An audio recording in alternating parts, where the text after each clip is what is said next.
Thank you, Mr. Chairman. I appreciate you recognizing me for an opening statement.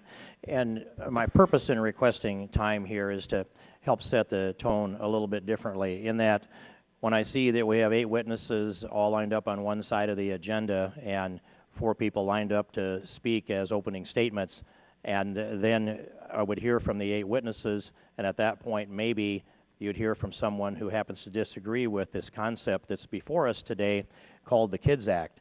And I don't know how I'm supposed to know that officially. I did pick that up in the news. I know it was referred to by the gentlelady from California as the KIDS Act, but we don't have a bill before us, ladies and gentlemen. And so we can't look at the language of a bill and take a position on that language. We're here today examining a concept, a philosophy, a potential bill that's not yet before us. This is the opposite order that we usually conduct business with in this Congress. So I'd suggest that in the future we turn that back around, actually have a bill before us that we can have witnesses testify to. All of us have sympathy for children who were brought here without knowledge that they were breaking the law. I do not think that the definition of a child cannot form intent doesn't stick when I look at the way we punish people for committing other crimes. And so I would disagree to that definition to some degree with the chairman of this subcommittee on that particular subject. But whose fault is it? It's not the children's fault if they're children. It's not the children's fault if they are unaware. It's not the children's fault if their parents brought them into the United States.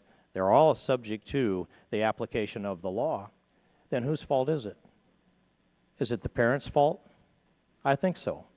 And is any one of this witness panel, these 4 or the next 4, are they going to advocate that we punish the parents for bringing their children into a situation where they all find themselves in contradiction of the law, in violation of the law? Is this being set up as a broader picture of a backdoor amnesty so that all people that are unlawfully in the United States, with those exceptions that the Senate has identified as those that have committed a felony and those who have committed those 3 mysterious misdemeanors, they would be exempt, but otherwise everybody in America is targeted to get legalized by the Senate Gang of 8, that may be implicitly in an action that might come from this bill. And I'm very concerned about that, because if you legalize people that are here in this country unlawfully, and you waive the application, even if there were children, and you waive the application of the law on their parents, especially if they're the ones that brought them to commit this act, then who do you enforce the law against? If everybody that hasn't committed the felony is now legalized, or their family members to be reunified, and everybody that comes after this point, when do you start to enforce the law if we can't enforce it today? On the next one that arrives with a 1-week-old baby? Maybe? I don't think so. I think what's on course here, advocated by our witnesses ahead of us, I expect, and those that will follow them, is we'll just do this little sliver here because this one tugs at our heart. It tugs at my heart too. But I listened to the subcommittee chairman's statement when he said he wants a remedy that will last a lifetime. I think we have a higher responsibility than that.